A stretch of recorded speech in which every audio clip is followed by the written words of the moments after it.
G'day everybody, how you going today? It is so good to see you. I do hope you are super well. Today we're going to talk about the Z6 family.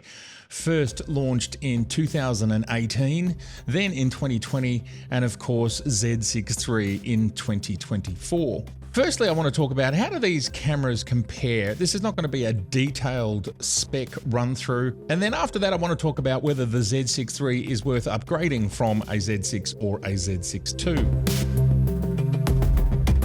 So what is a Z6? It is a camera that basically sits right in the middle of Nikon's range. Below the Z6 is the Z5 range. The Z5 is now somewhere between 4 and 5 years old, and I suppose we would all be expecting an update of that camera sometime soon. My best guess is we'll see a Z5 II sometime in 2025. The Z5 is a different camera. If we look at the differences between the original Z5 and the Z6, the Z5 actually had some advantages because it came out, I think, around about 18 months to 2 years later.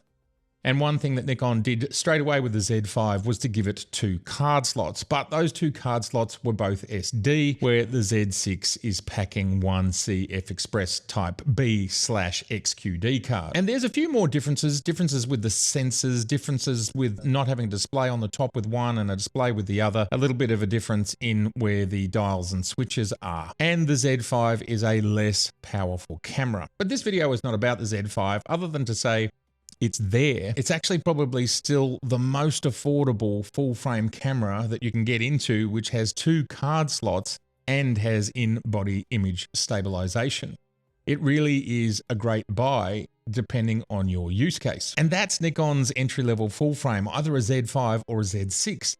Now the Z5 is still current, the Z6 is not. I'm not sure that you can actually purchase one new anymore. They certainly exist on the second-hand market. The Z6II coming in 2020 had a few upgrades to it. Probably one of the most significant upgrades was going from the 1 card slot of the Z6 to 2 card slots in a Z6II. It has a CF Express Type B/XQD card slot along with an SD card slot. And obviously for people where redundancy is critical, then this was the better option of those two. 2012 was the first time I started using XQD, and then CF Express has come along since then. So we are talking now 12 years of using that card format. I have not had a single failure. Obviously, it's possible for media to fail at any time. And thus, if redundancy is critical and depending on your start of shoot workflow, how you might go about trying to test a card's integrity before you start to shoot,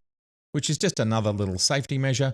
It's exactly the same idea as a pilot walking around a plane and checking it to make sure everything's in order before you fly. Of course, something can still fail, but it's a good idea to check. You can do the same thing with your single CF Express Type B or XQD card. For example, you can format it just before you're starting to shoot. And if there's any errors right there and then, they may well appear at that point in time. It's certainly a little checksum that you can do, but that's one of the biggest fundamental differences between a Z6 and a Z6II. The Z6 is 12 frames per second and the Z6II is 14 frames per second. The newer camera is a little bit more capable of shooting in lower light and a whole lot of little increments. I think today, when we're talking 4 years after the launch of the Z6II, if you were going to choose between one of these 2 cameras today, I suppose I would go with the Z6II just because of that built-in redundancy, it being a little bit faster. It can shoot in slightly more lower light. It also has slightly better video specs. It's an absolute genuine upgrade. And, you know, back in the day in the, say, the D3 era, when we went from a D3 to a D3S, it's a little bit like that, but actually there was more provided in this update. For example, going from 1 slot to 2 slots is a pretty big update. In this day and age, if you're a hobbyist, enthusiast, non-professional, and, you know, if card redundancy is something that you're comfortable with, as in not having it, then if you can pick up a secondhand Z6 and your use case is, let's say, less than 12 frames a second, and you're doing street or portraiture or journalism, like there's so many use cases that a Z6 is still absolutely fine for. If you need the 2 card slots, then absolutely go for the Z6II. Either of these cameras now is fairly affordable, but of course a used Z6 is going to be cheaper than a used Z6II. Now, when you start to think about the Z6III and you're looking back at the Z6 and the Z6II, you would say, well, the Z6 and the Z6II are pretty similar cameras because the Z6III is such a massive leap. Let's start with the absolute fundamentals. EXPEED 6 for the first two cameras, EXPEED 7 for the Z6III. And for those that know about the differences, maybe jump to the next chapter. The differences between EXPEED 6 and EXPEED 7 are enormous, and they are multitudinous. There is so many features and advancements that are brought to us by having this faster processor. Now, on the launch of the EXPEED 7 that came in the Z9, which is the camera that we're shooting on right now in 8K with the 50mm 1.2 at about 1.8, Nikon told us at the launch of the Z9 that the EXPEED 7 was 10 times faster than the two EXPEED 6 processors in the Z6II and the Z7II. That is bringing an extraordinary amount of power to do all sorts of things. The thing that's most talked about in YouTube, even so I don't think it's the most important thing for the majority of photographers in the world, is autofocus performance. And the reason I say that is because for everyday usage, whether it's event or journalism or just fun, social, family, so many different use cases, landscapes, cityscapes, street photography, and so on.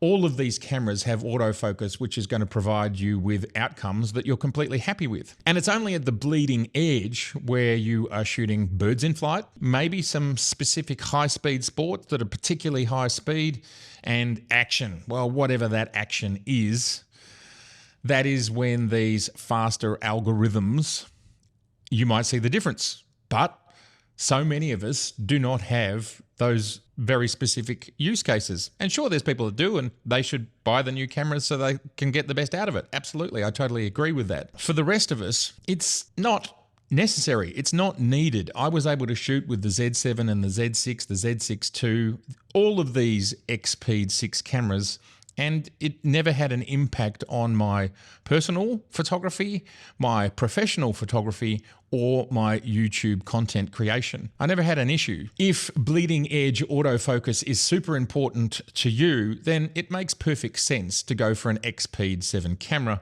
which of course includes the Z6III. Another area where it's pretty obvious the differences is in video. The Z6III is an absolute video monster powerhouse for its level in the market. Right now, its closest competitor is probably the S5II, but overall, from a video perspective, the Z6III is the best of all of the full frame options. That's Sony, Canon, Nikon, and Lumix right now. No question. And that starts at the top with 6K, that's right, 6K from a 24 megapixel sensor, 6K, 60 frames per second in RAW. There is no camera at this price point or at this level in the mirrorless hybrid camera space that does this. And then it's got an enormous array and range of codecs and options and resolutions that trickle down from that very high starting point. And something that Nikon has done with this camera is made it a tool that actually really, really does this.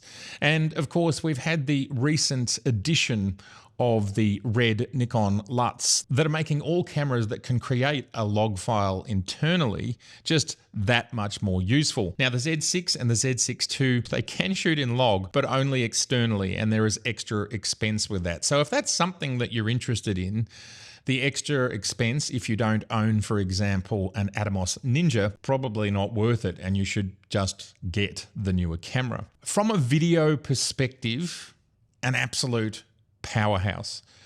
Like, it's best in class right now. Another area that I think there is a noticeable difference and might be important to you if you're a content creator, vlogger, or you do a lot of handheld low light photography is in body image stabilization.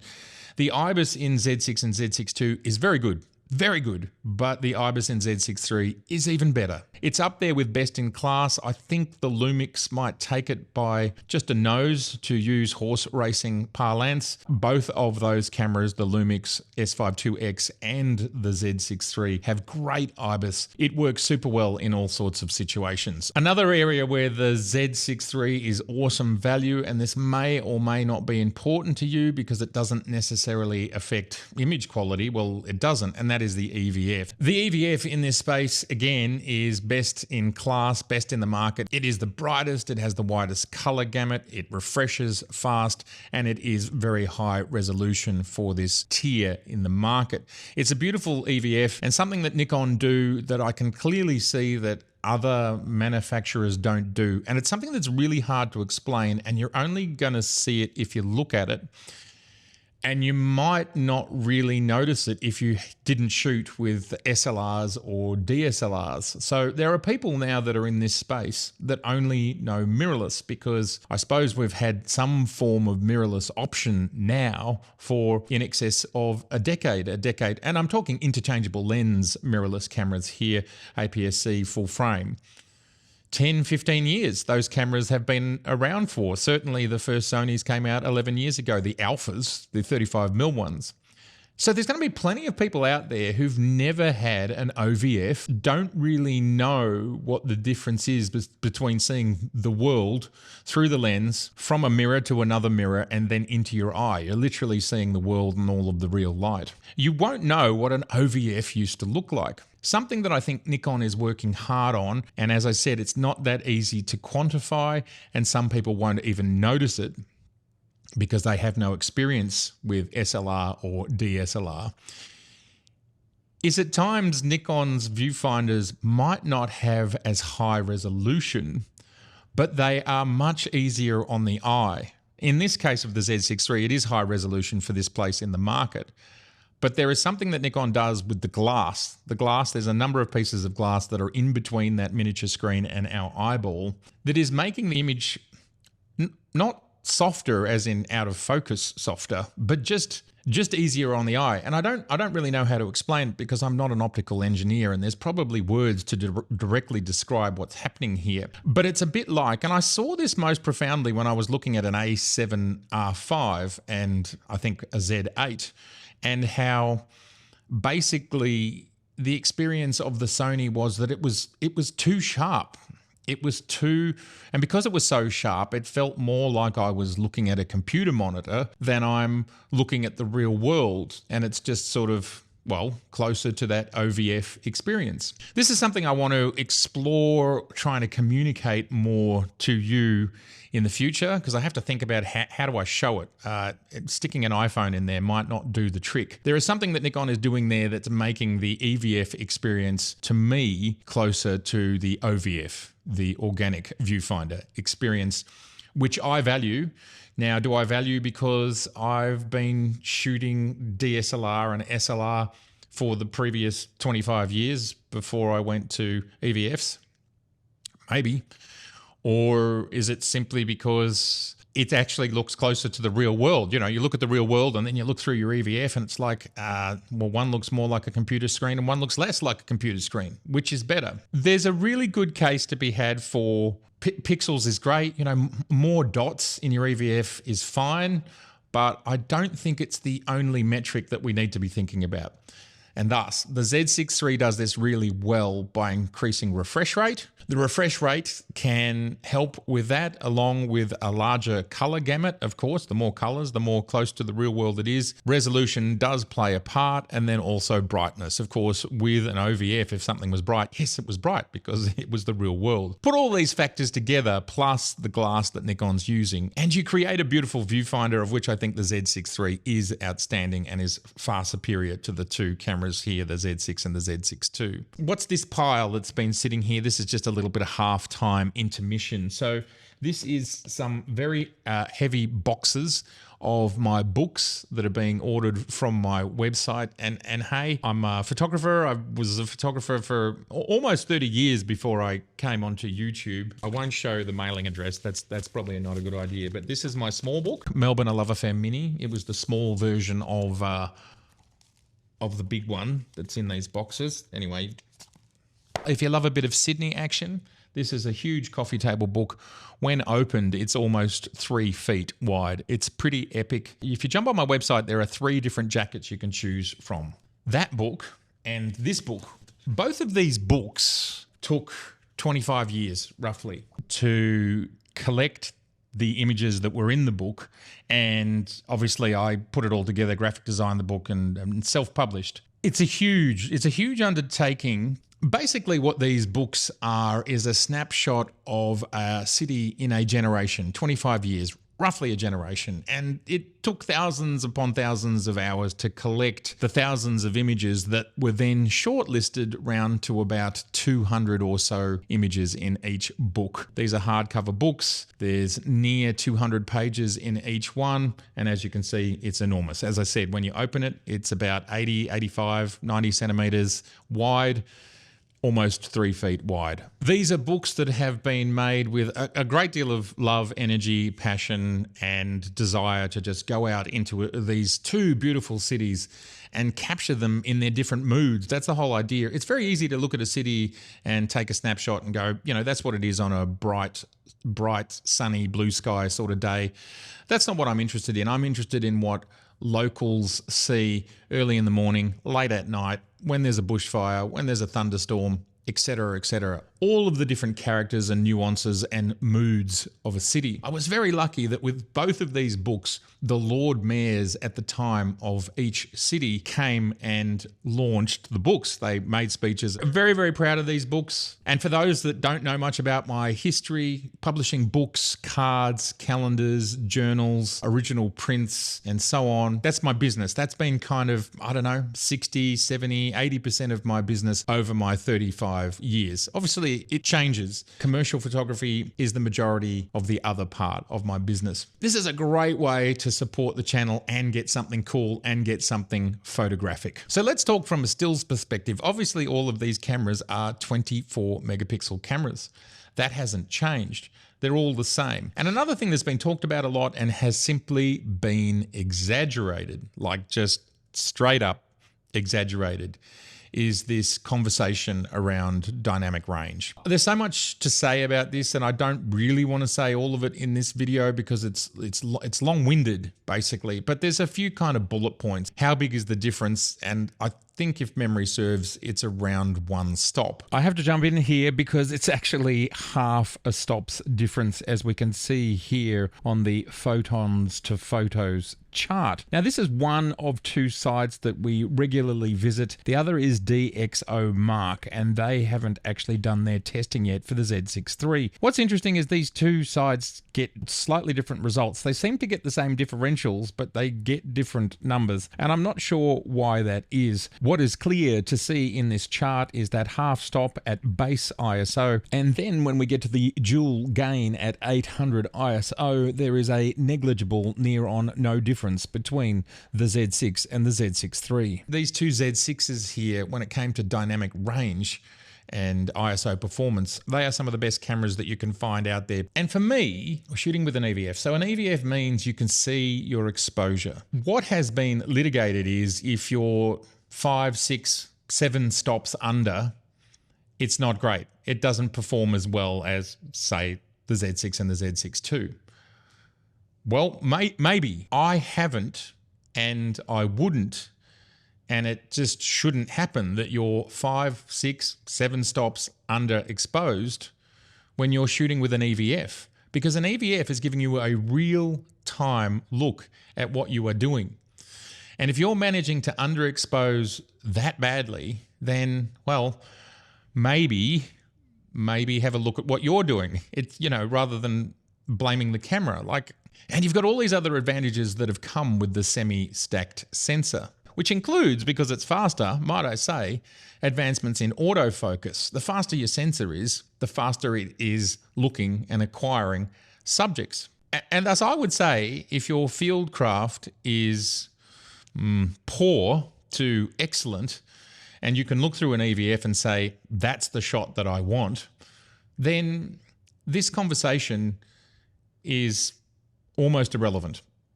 There are some use cases where you're a great photographer and you're shooting a landscape or some such, and you just simply want more dynamic range. And look, that's fair enough. Again, the difference is not that much, and there are ways in some circumstances to work around it. For example, you can take 2 exposures, you can bracket. And so with a camera like this, which has an electronic shutter that's just as good as its mechanical shutter, you can very quickly squeeze off 2 frames in the space of, well, as fast as those 2 frames can be taken. And it basically happens with you holding down the button. So that might be in 1/50th of a second, or it might be even faster depending on your frame rate. And if you bracket, you might bracket a whole stop. You might bracket 3 stops. If you bracket, you will actually get more dynamic range than if you just took 1 image with these cameras here, depending on how far your bracket is. So that's one way around it. This camera also has built into it pixel shift, another big advantage between these 2 older ones and the new ones. They do not have pixel shift, the new camera does. What pixel shift does for you is, well, multitudinous. Depending on how many shots you're taking, and this is for landscape and street photographers, this can include still life, architectural. There's many use cases where you're shooting a tripod and your subject doesn't move or doesn't move much, that in the case of a second or 2, if you're squeezing off a very fast array of images, there will be no impact. And even if things do move, there are ways of fixing that. We'll get to that in another video. Let me know in the comments below if you'd like me to do that. It can increase its resolution from 24 MP out to 96 MP. Wow, though they can't do that. But also if you choose the highest quality version of it, it impacts ISO and overall image quality. Either with multiple exposures or using pixel shift, using correct field craft and getting a good exposure to begin with. If you go out onto the internet and look at all the other videos besides the, I don't know, 4 that were about dynamic range in a negative fashion, you will find that the other 400 videos are saying something similar to what I'm saying. Don't worry about it. The advantages far outweigh the slight disadvantages. And if you are worried about it and you decide to try and work with it and work around it, then you'll get even higher quality images than these cameras were creating, the Z6 and the Z6II. So it's actually a bonus in a way. Far higher quality images. 96 megapixels. How cool is that? 96 megapixels out of a 24 megapixel camera. It's not talked about enough, and I need to do another video about pixel shift. The Z6III has a semi-stacked sensor. And the reason for a semi-stacked sensor is that in video and in silent shooting, when you don't use the mechanical shutter, it reduces the potentiality of rolling shutter. That's the clear trade. That's what's been done there. Considering that Nikon did create this as a video powerhouse, well, minimizing rolling shutter, that's a great move. We want to see that in video. And of course, also this means that when shooting in silent shutter, we can shoot up to 20 frames per second in full AE and AF in full RAW. Nikon's highest version of their RAW, and obviously the lower ones, the HE Star and the HE. By the way, these 2 cameras do not have that awesome compression algorithm. That's just another advantage to go for the Z6III. And that's the trade-off. So for a camera at this price point, and now that we're 5 or 6 months after launch, the prices have been pretty phenomenal. I've seen here in Australia reductions between 20 and 30% off the original RRP. At that point in time, if you can pick up one of these sales, this is all to do with Black Friday. There might be some more in the holiday season, in the new year, the Boxing Day sales. And, you know, there's always a reason for a sale. If you can pick up a Z6III for that sort of money, it's a great deal. It's an extraordinarily powerful camera. So stills, you can shoot 20 frames per second in RAW, silent, or electronic shutter. That's pretty awesome for this tier in the market. Other brands do go faster, but when you shift from mechanical shutter to electronic shutter, there is actually a drop in image quality at that point. So just simply going from mechanical to electronic. By the looks of it so far with my testing, there is no difference with this camera whether you shoot mechanical shutter or electronic shutter. The dynamic range, performance, and related performances remain the same. Again, I think this is Nikon's propensity to try and create a device with as few asterisks as possible. So what I mean by that is this, you know, if you shoot in shutter or electronic, your files are going to be the same. Like there's no impact. Whereas if you shoot with another brand, they have to stick an asterisk up there when you decide to choose between electronic and mechanical shutter. So just something to think about. Yes, there are cameras that do go a little bit faster, but there are trade-offs. There's diminishing returns, and that's just a choice. It's just your use case. I will always continue to argue that 20 frames per second for the majority of people, just more than enough. Like it's an extraordinarily high amount of frames, and the very few people that need versus just toying around or can shoot at more, I think there's a very steep decline in the number of people that do that permanently. All of the anecdotal evidence I've had since we've seen cameras that shoot at 30 frames per second, 40 frames per second and beyond is, yes, I have shot at the higher frame rates, but I pretty quickly get sick of it and I don't want to go through all of those images. That is the far majority of anecdotal evidence that I've had both personally, face-to-face with other humans, along with online. 20, 30 frames per second, it's a pretty good sweet spot, and at this mid-tier in the market with the camera at the price that it is, being able to shoot high quality 20 frames per second with no further impact, whether you're shooting electronic or shutter. The shutter is slower, but just simply go to electronic. It doesn't change things. I think it's really powerful. So that's the trade-off. Far better rolling shutter performance and being able to shoot at 20 frames per second and having no impact on image quality versus mechanical, still getting full AF and AE.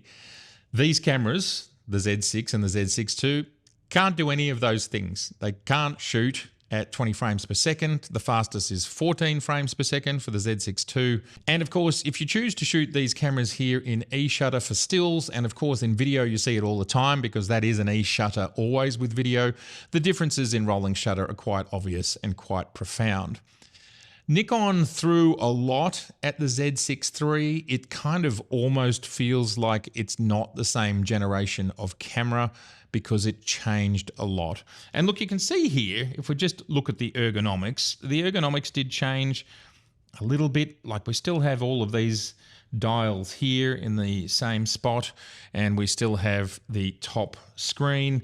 The button placement, this button cluster here is all of the same. And Nikon is now unifying the back of the camera to have the kind of EXPEED 7 unified experience, which I love that. It now doesn't matter whether I go to a Z8, a Z9 or a Z6III, all of this rear cluster here are in the same places on a Z8 and a Z9. That's fantastic. There is some subtle differences between these ones. For example, the play button's up here instead of being down here. It's not a deal breaker if you just buy a single camera and you're not jumping between cameras. But if you're like me and others who have 2 or 3 cameras, then yes, unified button placement is fantastic. And that means you can do it all one-handed. Simple things like that, they just make a big difference when you're in a hurry and you're in the field. Really good stuff. They've learnt from the Z6 and the Z6II, and there's so many advancements in here. We're talking about stills, shooting speed, video advancements, IBIS advancements, EVF advancements, ergonomic advancements. Yes, they're small, but they're really important. Like you might go, oh, that what's the big deal? But it is a big deal when you use it every day.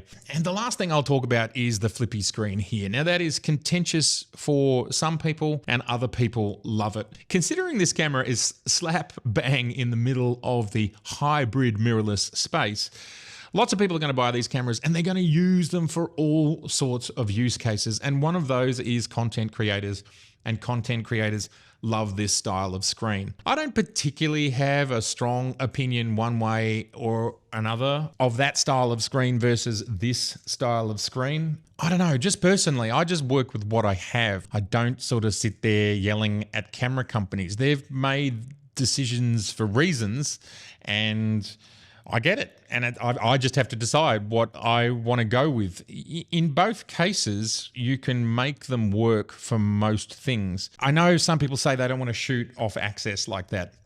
I don't know. Again, it's not a big deal for me. My brain can handle it. Yeah, look, I use it. I'm someone who really, when I'm watching videos and I see people looking at themselves a lot, I find that really distracting. So it's very important for me to not be distracted by myself, you know, because it's easy to be distracted by myself. And as a content creator, that flip out screen there is actually quite important. It's not for me to look at myself or to frame.